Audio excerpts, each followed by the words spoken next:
dito, mga estudyante, government employees. Tsaka para yun nga, mo, isang field mo sa matindahan. Yung mga nag-iibon, punta kayo din. Kasi sa ibon yata, mahal, ano din sila, medyo medyo. Tapos sumukuha na sila.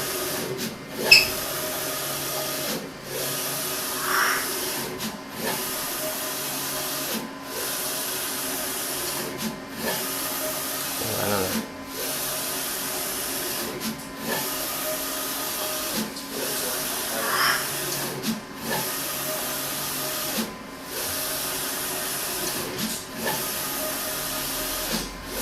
Pag-spoil mo ng printer mo.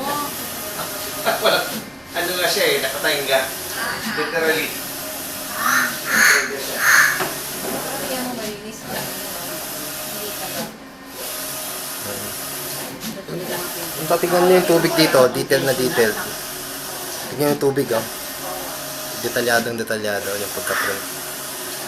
3 months pa lang nag-program. 3 months, lumaki na, pero hindi everyday ginagamit. Pag iba, kailangan mas obligado everyday kasi kung hindi, natutuyaan. Ito na ba ang pinakamalaki mo, Charles? O ito pinakamaliit mo? Dalawang size na naman eh. Either 6 feet or 10 feet. Anong ano ka lang? 6 feet? 6 feet, 6 feet. Kasi kung bakit ka rin kasi kinuha yan, yung kapatid ko, magkakandidato